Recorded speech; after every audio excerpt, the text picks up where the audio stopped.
अस्सलाम वालेकुम सभिनी दोस्तनि खे कचहरी पॉडकास्ट जो सलाम। ऐं हिन दफ़ा तव्हांखे जेको सलाम अचे पियो इहो दुनिया जे वेस्टर्न मोस्ट टाइम ज़ोन मां अचे पियो। ऐं आऊं ऐं राकेश असां ॿई जेको सो अमेरिका पुॼी आहियूं ऐं हेसि ताईं लंडन में हूंदा हुआसीं पर हाणे अमेरिका पुॼी आहियूं।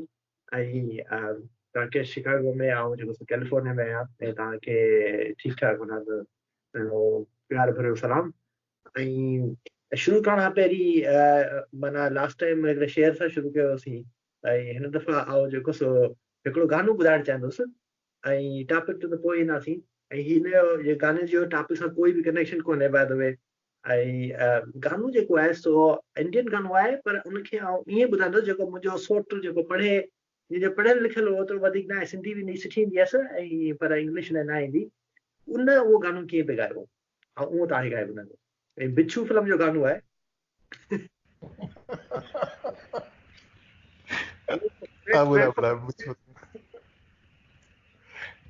बिच्छू फिल्म जो गानो आहे ऐं ॾाढो मशहूरु गानो आहे। हुन असुल लिरिक्स ही आहिनि, once you fall in love in life, once you fall in love in life, once you fall in love. मुंहिंजो सोट न कीअं ॻाईंदो आहे त 1 to 5 in love in life, 1 to 5 in love in life, 1 to 5 in love, जीवन जाते जान। त माना मूं चयो त केॾो असांजो जेको सो अगरि इहो शाइरी ईअं हुजे हा त केॾी रिलेट करे आम माण्हुनि सां।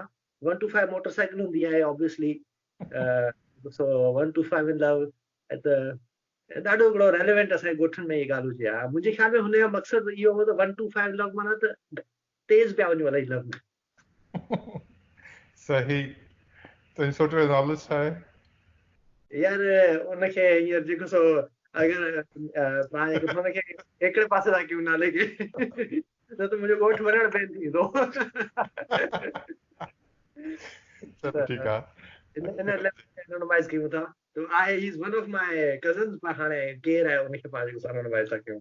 चलो ठीकु आहे। थोरी रख रखूं था। हाणे अॼु जो टॉपिक राकेश तव्हां ई ॿुधायो छा आहे अॼु जो टॉपिक?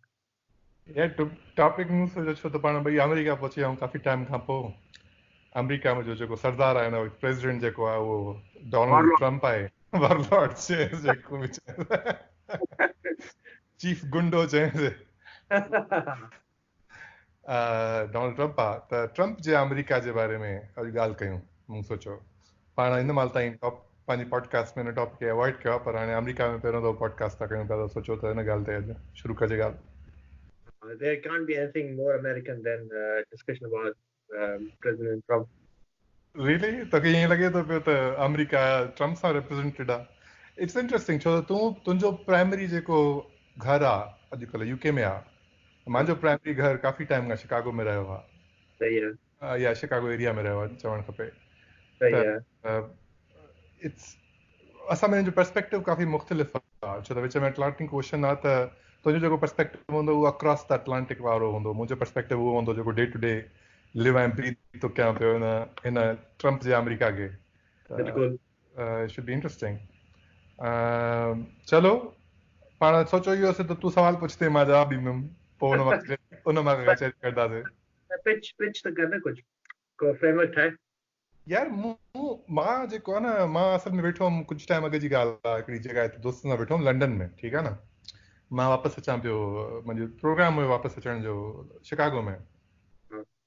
त मां खां हिकिड़े माण्हू पुछियो त यार तूं मतिलबु पोलाइटली चई न सघे पियो असल लफ़्ज़ पर what the belief do you see in the country basically हू चवणु चाहे पियो।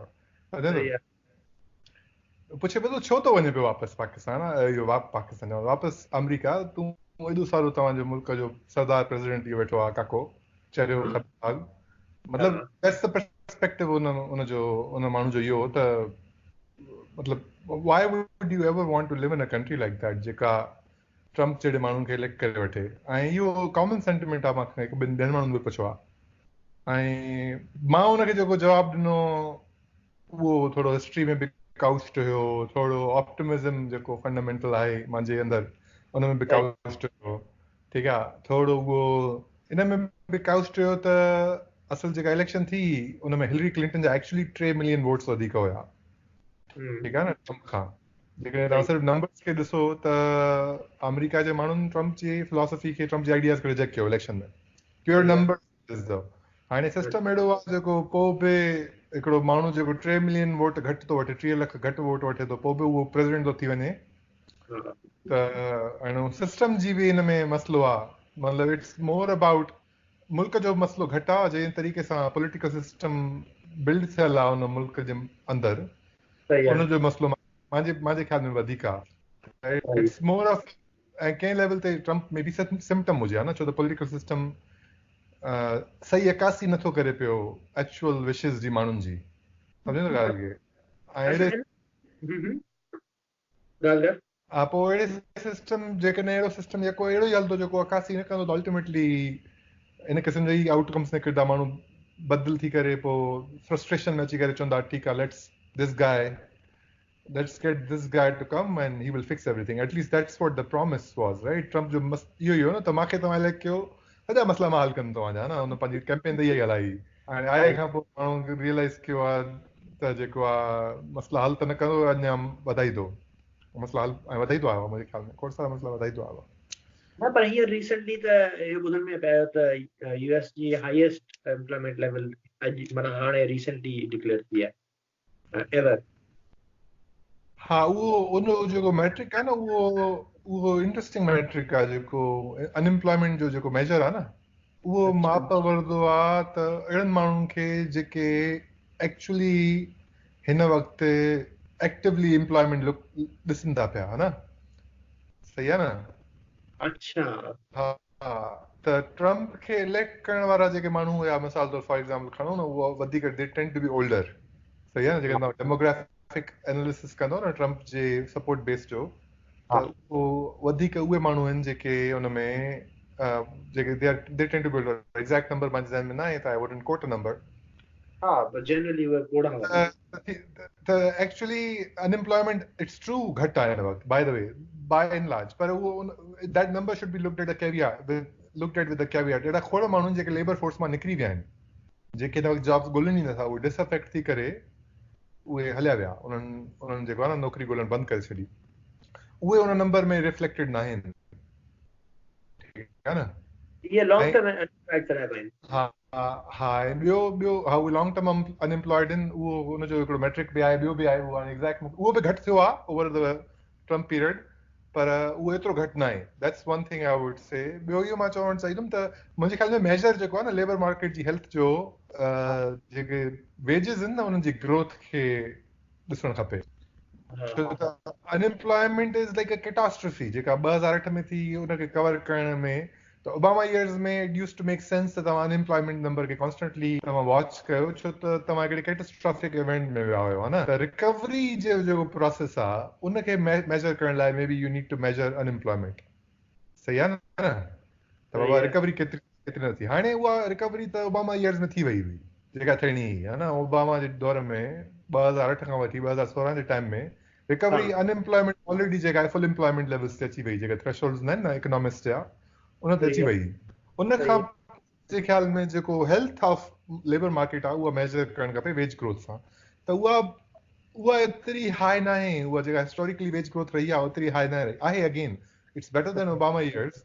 पर जेके एब्सोल्यूट टर्म्स में ॾिसंदासीं त उहा काइदी का ख़ासि माना तव्हां कंपेयर कंदो पोयनि 8-10 सालनि सां ओबामा जे रिकॉर्ड सां त तव्हांखे वधीक नज़र ईंदी पर ओवरऑल जेके हिस्टोरिकल कॉन्टेक्स्ट में ॾिसंदो तव्हांखे घटि नज़र ईंदी हाणे ओबामा जो मसइलो इहो आहे माण्हुनि जी जेके मेमोरीज़ बि घटि आहिनि उन वीचारे खे जेका इकोनॉमी मिली उहा खॾ में पयल मिली आहे न त उन खॾ मां कढंदे कढंदे हुनखे टाइम लॻी वियो हुनखे सेटिंग करण में टाइम लॻी वियो उन घणा उहे जेके चेंजिस करणु चाहे पियो पंहिंजे टाइम में मुंहिंजे ख़्याल में करे ई न सघियो छो त इकोनॉमी एतिरी अनस्टेबल हुई त हुनखे मैंडेट ई कोन पियो मिले सही आहे ख़ैर हाणे पाण ओबामा जे बारे में ॻाल्हायूं था पिया पर ऑफ्टन कंपेयर थींदा आहिनि ट्रम्प ऐं ओबामा हिक ॿिए जे बैक टू बैक आहिनि त उहो कंपेरिज़न ॿिन्हिनि में ॾाढो थींदो आहे ॿिन्हिनि में पर हाणे ट्रम्प जी जेसि ताईं माना हीअं त मूं इहो ई सर्च करण जी कोशिशि पई कई त लेटेस्ट जेके नंबर आहिनि उहे छा था चवनि अनएम्प्लॉयमेंट जे बारे में पर हीअं मूंखे मिले कोन पियो कुझु पर मूं शायदि रेडियो ते ॿुधो त जेको फुल एम्प्लॉयमेंट जो लफ़्ज़ यूज़ थियो पर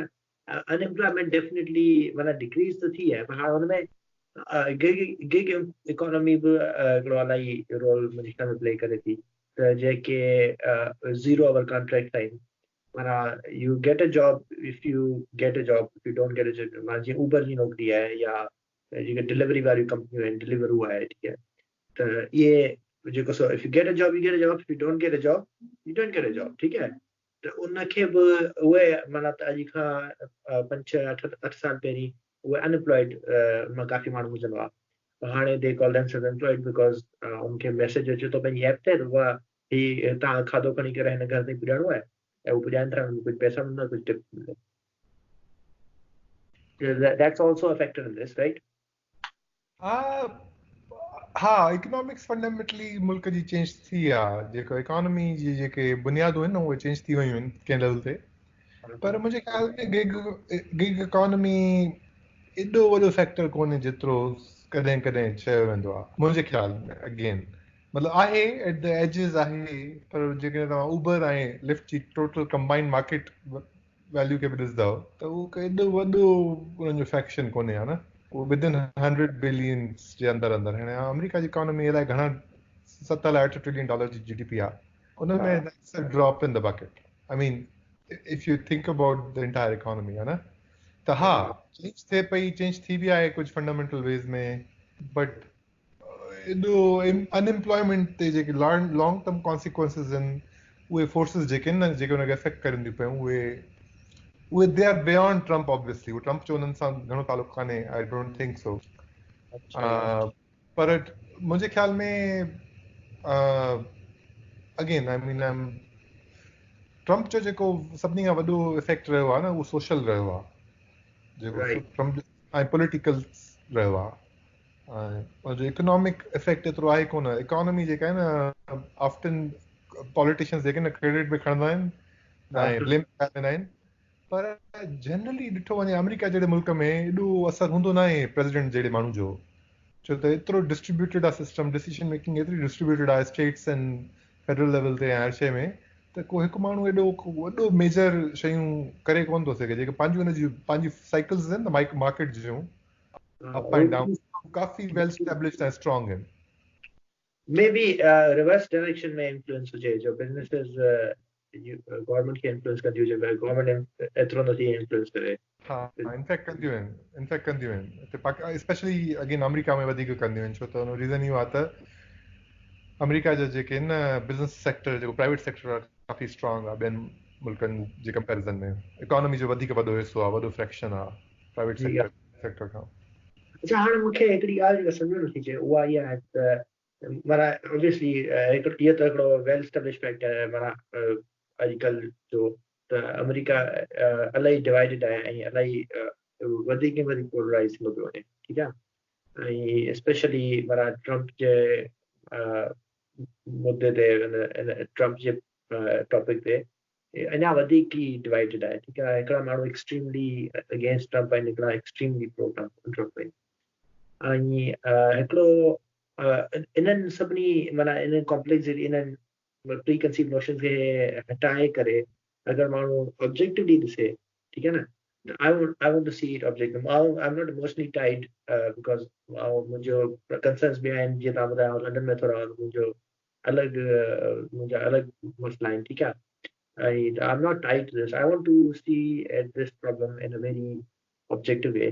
हाणे अगरि इहो थो ॾिसणु चाहियां त ट्रम्प में ख़ामियूं कहिड़ियूं आहिनि what is wrong with Trump माना हेॾो सारो हाणे CNN त ॾिसो त जॾहिं मां CNN में रहां थो it seems like propaganda channel उहो 24 कलाक लॻो पियो आहे ट्रम्प छा कहिड़ी ख़राबी कई माना हुनखे न्यूज़ छॾे करे उहो ट्रम्प एंटी ट्रम्प चैनल थी वियो आहे मूंखे त ईअं थो लॻे वरी फॉक्स न्यूज़ ते अचे त हू 24 कलाक प्रो ट्रम्प पियो ॻाल्हाए बसि हीअ ट्रम्प सही आहे डेमोक्रेट ग़लति आहे त आउं इहो चाहियां थो माना what is wrong with Trump हा that's a very interesting question हाणे उनखे पाण सिंपल आंसर जेकॾहिं उनजो मुंहिंजे ख्याल में इहो आहे त ट्रम्प जेको आहे न माण्हू as a person who law जो एतिरो ख़्यालु नथो रखे is a completely lawless person हुनजे ज़हन में जेको न लॉ एंड ऑर्डर जेको हिन मुल्क जी वॾी हो आहे हिकिड़ी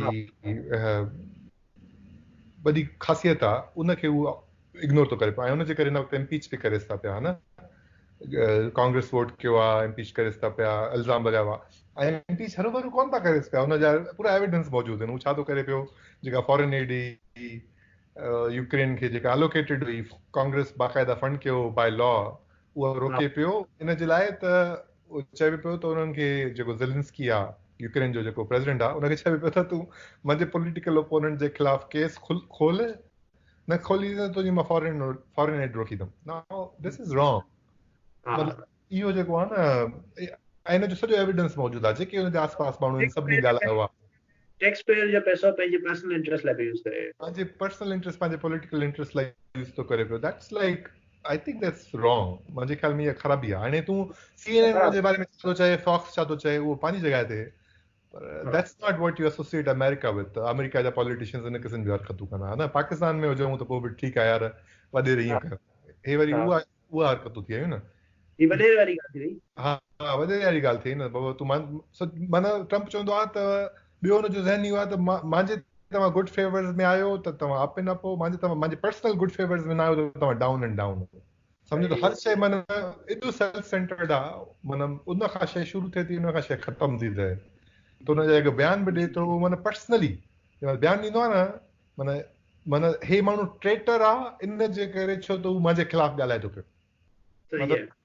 मतिलबु मुल्क सां ट्रेचरी ऐं ट्रीज़न करणु ऐं तुंहिंजे ख़िलाफ़ बयानु ॾियण में फ़र्क़ु हुजणु खपे न। त उहो इम्बॉडी ईअं थो करे पियो ॼणा हा, त अहिड़े क़िस्म न कॾहिं बि आम भलाई जो कमु जेन्युइनली कॾहिं बि न कंदो। तव्हां त ट्रस्ट नथा करे सघो हुनजे कंहिं बि स्टेप ते, त उहो कंहिं आवाम जे भलाई जे करे कंदो पियो हूंदो। हमेशह पंहिंजे बारे में सोचे थो पियो, पंहिंजे बिज़नेस जे बारे में सोचे थो पियो, पंहिंजे मुफ़ाद जे बारे में सोचे थो पियो। ऐं करप्ट आहे। हुनजे आसपास जेके बि चंडा अमेरिका जा पॉलिटिकल जेके वर्कर्स आहिनि न, पॉलिटिकल ऑपरेटर्स आहिनि, माना हिकु चंडो विहाए ॿियो उथाए, माना चंडो चंडे खे सौ को असां ॻोल्हे लहे, चवंबो आहे न सिंधी में पाको। इन सॼा जेके माना जेका बॉटम क्रग आहे न, जेका क्रीम आहे, जेका हेठि गंद वारी क्रीम आहे, उहा हिन ॻोल्हे करे पाण वटि गॾु रखिया आहिनि। उहे हिन जे आसपास माण्हू वेठा आहिनि त फुल माण्हू आसपास जेके माण्हू त फुल कर, हुनजा बि पूरा एविडेंस मौजूदु आहिनि। अलाए घणा त पकता विया आहिनि।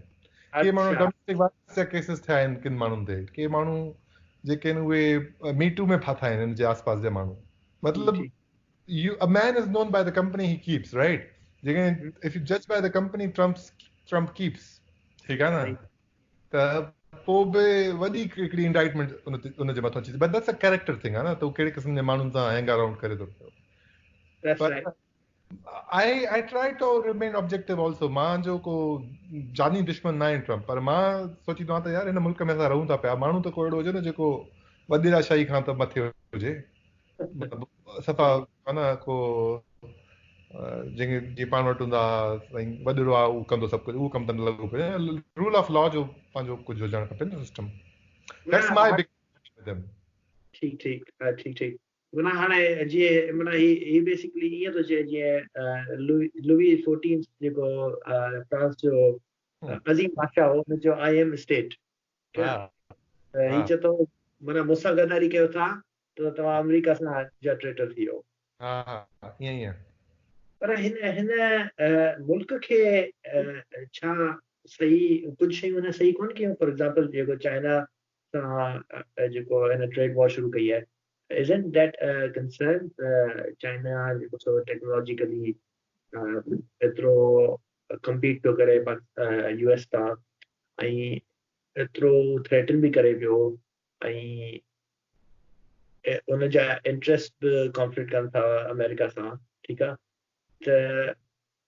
To put China in its place, ठीक है? Isn't that the right thing that he did?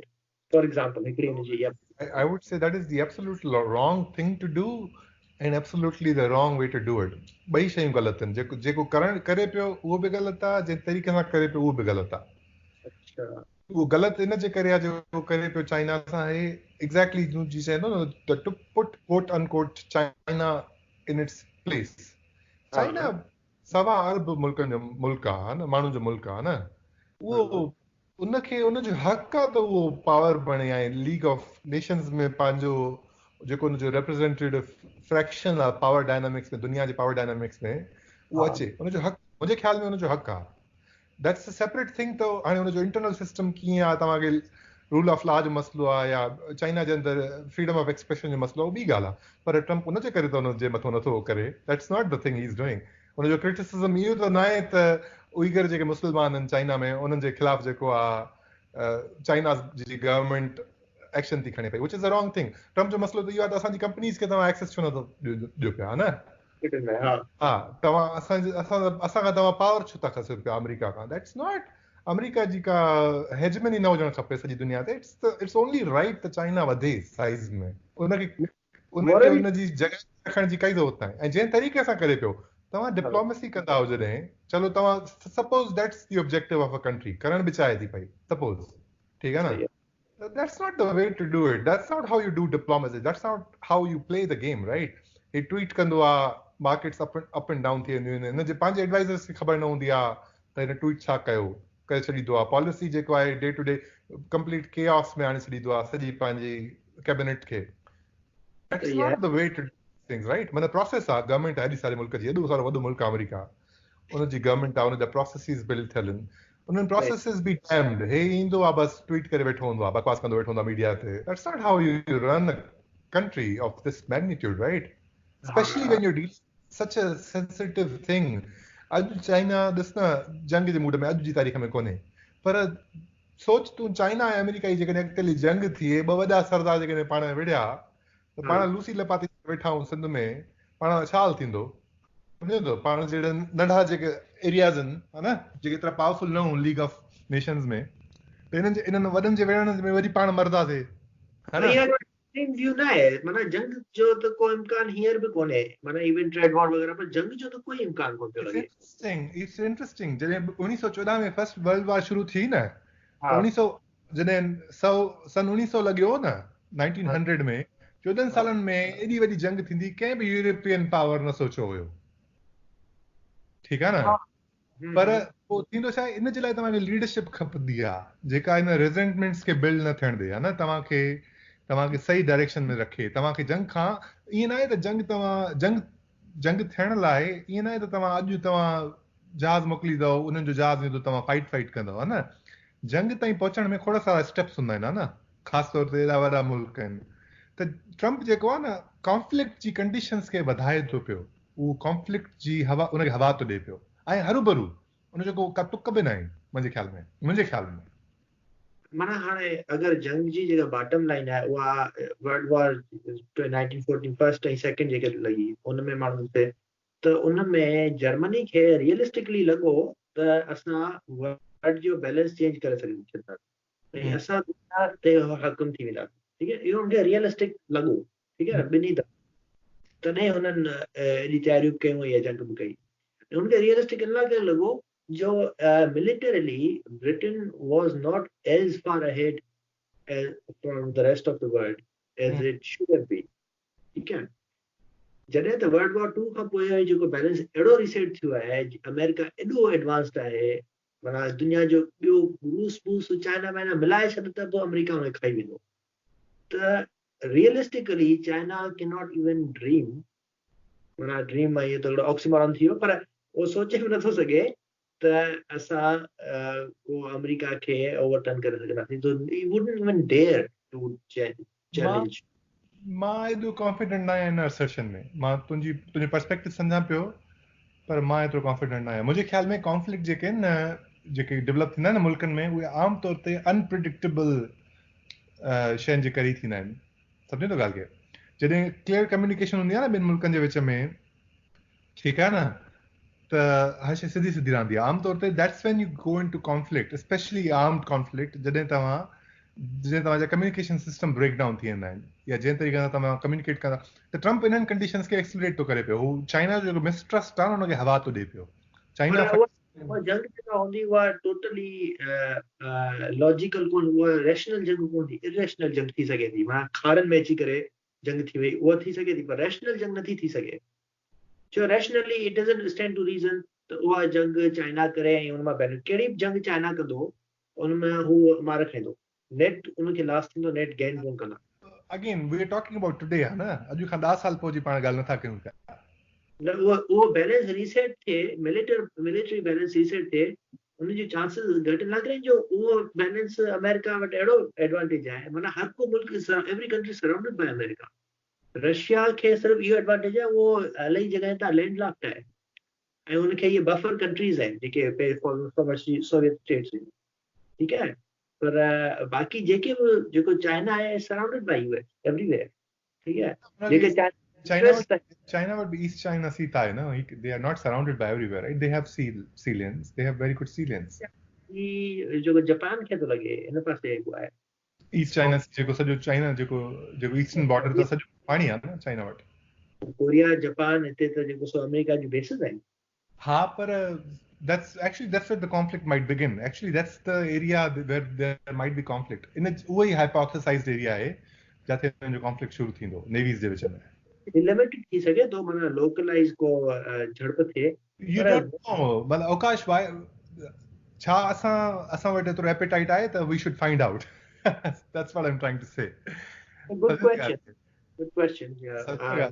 Why should ॿ मुल्क हिन सदी में विढ़दा एॾा वॾा मुल्क, चलो ठीकु आहे थोरो कंपैरेटिवली नंढो आहे, छा तो सम्झे हुनजो छा निकिरंदो, हुनजी छा आउटकम निकिरंदी आहे न। अगर जंग थी त that will be very damaging. हा, पर मुंहिंजो मसइलो again bringing the conversation back to Trump, जेको आहे न ट्रम्प इन शइ खे वधीक हवा थो ॾिए पियो, मुंहिंजो इहो मसइलो आहे हुन सां। माना इहा वरी हाणे इन ई ट्रम्प जी टॉपिक अचो त isn't this fear mongering from Democrats? उनखे लेफ्ट कोन चवंदुसि because they are not left, they are center right as well, पर उन्हनि जी इहा fear mongering छा, इहा fear mongering कोन्हे। ट्रम्प हुअं त जेको फोर्सिस वापसि घुरायूं आहिनि ॿियनि जॻहियुनि तां compared to Obama.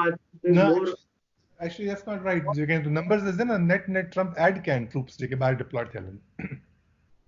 अच्छा, इहा त ॻाल्हि मूंखे ख़बर ई न आहे। इहा जेके तो नेट नंबर्स इस मिडल ईस्ट में नेट ट्रम्प जेके नंबर ऑफ ट्रूप्स आहिनि अफगानिस्तान, इराक, सीरिया वग़ैरह में मिलाए करे नेट ट्रम्प जे आए खां पोइ वधिया आहिनि ट्रूप्स।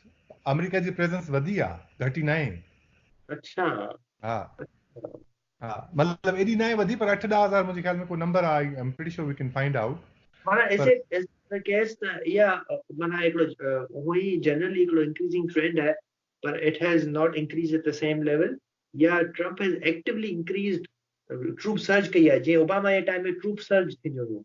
ओबामा वञी करे बाना वज़ीरिस्तान में वञी बम हणंदो हो। अहिड़ो कुझु कोन कयो आहे, बल्कि हिन जेको सो तालिबान सां ॻाल्हाइण जी ॻाल्हि कई आहे ऐं जेको सो सीरिया में बि हिन जेको सो वधीक एक्टिव रोल प्ले कोन कयो आहे। ऐं ईरान वारो जेको किस्सो आहे हुनखे डीएस्केलेट कई त शुरू पाण हुई, पर पोइ डीएस्केलेट बि पाण कयो अथसि। ठीकु आहे, But that's the thing, de-escalation जेको आहे न माना वॾियूं वॉर्स जेकियूं बि आहिनि इराक वारे किसे खां पोइ, इहो जेको सो क्लिंटन माना लिबिया में Hillary Clinton was very happy त इहो सभु थियो आहे। ऐं हिलरी क्लिंटन इहो बि चयो त we came we saw and he died, Libya जे डिक्टेटर जे बारे में। जॾहिं त लिबिया डिक्टेटर खे हुननि आइसिस वारनि गले फिजिकल जुता आहिनि गले में, हुन सां माना हुन सां तमामु ख़राबु हुन सां बर्ताव कयो अथनि ऐं पोइ हुनखे मारियो अथनि पब्लिकली। हुनखे आइसिस जे माण्हुनि त जूता न आया, हुनजी पंहिंजी ऑपोजिशन हुयसि, हुननि जूता आया। आइसिस वारनि माण्हुनि त पोइ उहे अलॻि ग्रुप हुयो न। इहे मुजाहिदीन जिन खे हिननि हथियार न हुआ, जेके जिन जो स्ट्रक्चर आइसिस वारो हो। कज़ाफी जी पंहिंजी लिबिया जी जेकॾहिं ॻाल्हि कयूं त हुनजी पंहिंजी, ख़ैर हाणे पाण ॿिए पासे हलिया वेंदासीं, पर I don't think that's entirely accurate. हा, त तुंहिंजी लार्जर जेका पॉइंट आहे उहा छा आहे? न, पॉइंट जेका उहा ई आहे त ठीकु आहे, हुनखे आइसिस आउं चवां थो आइसिस, ठीकु आहे, मे बी नॉट आइसिस, पर जिन उनमें जुता आया हिलरी क्लिंटन उन बर्ताव जो रिएक्शन इहो ॾिनो हो, वी केम वी सॉ ही डाइड। ठीकु आहे, ऐं खिली पे, दिस इज ऑन रिकॉर्ड। ठीकु आहे, ऐं she was very keen on going and attacking other country. जॾहिं त ओबामा जेको ऐं ओबामा त बम बि हया, ठीकु आहे न, वज़ीरिस्तान में हेॾा होॾा। ठीकु आहे, उहो त ही वॉज ट्रूप सर्जूं पे थींदियूं हुयूं हुन दौर में। ऐं एंटी माना जेके फ्रीडम माण्हुनि खे उन लिमिट कयो हो ओबामा। ठीकु आहे, नेट माण्हुनि जो फ्रीडम इंटरनेट वग़ैरह ते बि हुन लिमिट कयो हो। त ट्रम्प जेको आहे सो इन हिसाब सां ॿियनि मुल्कनि ते हिन जेको सो तालिबान सां ॻाल्हाइण जी बि ॻाल्हि कई आहे। ठीकु आहे, ऐं सीरिया में he didn't massively interfere in Syria. Okay, he could have. It was an exactly. No. This diplomatic outreach that Trump Korea सां बि कई आहे, तालिबान सां बि कई आहे, है न? ऐं जेका मुंहिंजे ख़्याल में को ॿियो ग्रुप पे आयो हुन सां बि कई हूंदा आहिनि, ठीकु आहे न? मां इहो नथो चवां त ट्रम्प जेको आहे खणी करे माण्हुनि ते हमला थो करे पियो, डोंट गेट मी रॉन्ग, है न? पर ही जेके मसला क्रिएट बि त ख़ुदि थो करे न. तव्हां ट्रम्प खे ईरान डी एस्केलेशन जो क्रेडिट न ॾींदो, छो सॼो मसलो शुरू ई हुन कयो. You can't give him credit to de-escalate because he started the whole damn thing. है ना? Point is that अगर ये accusation है तो उन्हें you start Kiya. I'm just countering that. I'm not giving credit for de-escalating. She was very keen on criticizing Iran.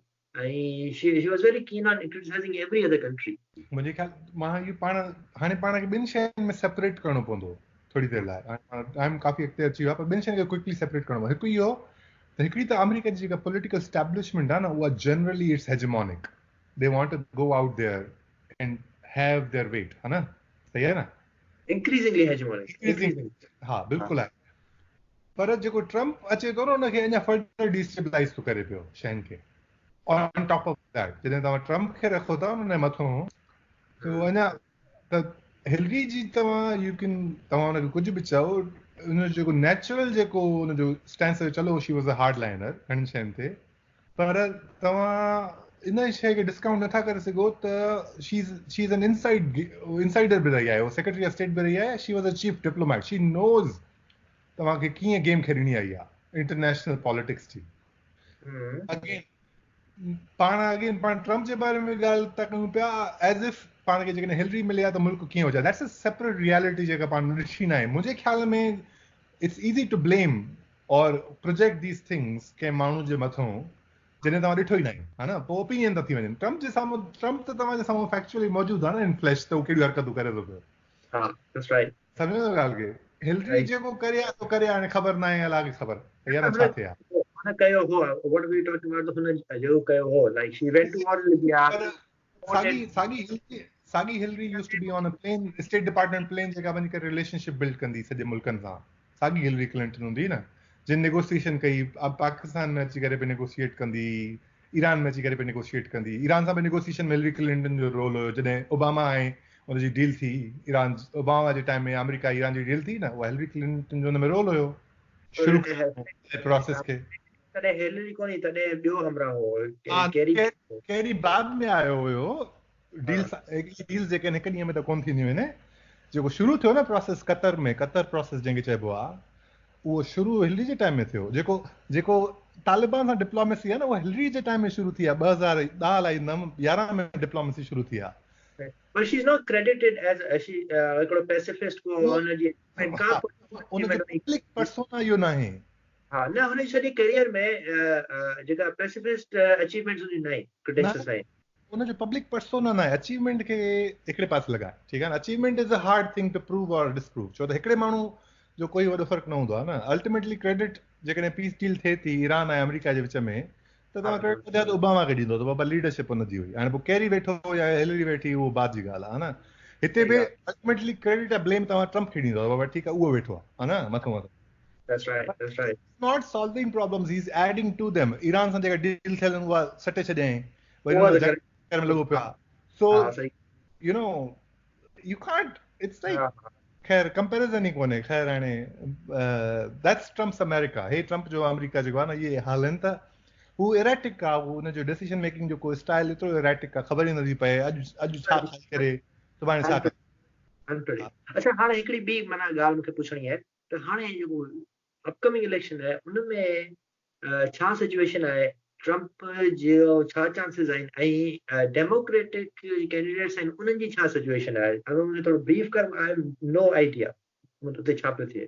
यार situation इहा आहे त डेमोक्रेटिक पार्टी ट्रम्प ॾाढो अनपॉपुलर आहे न. हुनजे 42-43% माण्हू फेवर था करे पिया, बाक़ी 40 खां वठी 44% माण्हुनि जे विच में हुनजी अप्रूवल आहे न.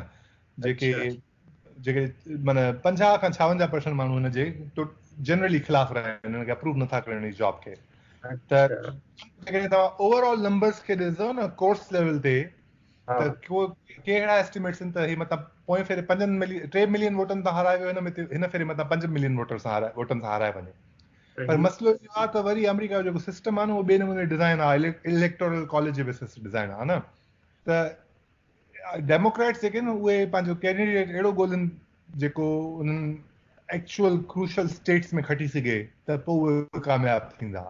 पोइ उनमें हा हाणे सवाल इहो आहे त उहो जेकॾहिं तमामु लेफ्ट विंग माण्हू वठी ईंदा त मथां मिडिल स्टेट्स में एतिरो न हले, ठीकु आहे न, या न मतिलबु माई अची वञे, ॿ मायूं बि आहिनि अञा एक्टिव आहिनि, ठीकु आहे न।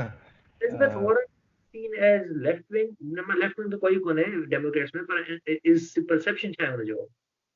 यार again it's one of those things, Warren left wing आहे पर हू प्रैग्मेटिक बि आहे।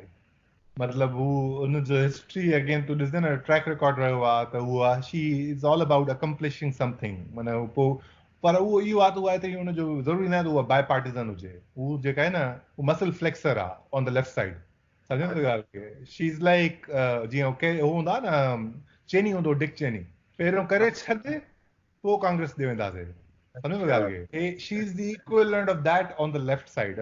हे चवंदी आहे हे शइ असांखे करणी आहे, अचीव करणी आहे, ठीकु आहे न, असां करे छॾींदासीं, एडमिनिस्ट्रेटिव कयोसीं, कानून पास कयोसीं, हाली रैम थ्रू करे छॾींदासीं, पोइ ॾिसंदासीं केरु इफेक्ट थियो। माना उनजो माइंड सेट इहो आहे त हे जेके रिपब्लिकन आहिनि न इहे करणु नथा ॾियनि पिया कुझु बि, त असां ते हरू भरू ब्लेम थो पवे पियो। ओबामा हा इम्प्लिसिटली ओबामा जो क्रिटिसिज्म कंदी आहे, छो त ओबामा हमेशह रीच आउट कंदो हो, रिपब्लिकन सां चवंदो त कमु कयूं, हे चवंदी आहे न हे सिधा माण्हू न आहिनि, पहिरियों पंहिंजी पॉलिसी आणियूं, जॾहिं कमु थी वञे पोइ ला ठाहे वठंदासीं। She wants to test the legal system of the country. केतिरो चेंज आणे सघूं था without asking Republican for permission for okay can I have these keys. उनजो हाइपोथेसिस जेको कैंडिडेट जो आहे इहो आहे मुंहिंजे ख़्याल में, and she is a big उनजो जेको एजेंडा आहे वॾो मैसिव चेंज जो आहे। To be fair to her, yes, she is a progressive, that's how she thinks of herself. हू पंहिंजे पाण खे तरक़ी पसंदि सम्झदी आहे, लिबरल न सम्झदी आहे, तरक़ी पसंदि सम्झदी आहे।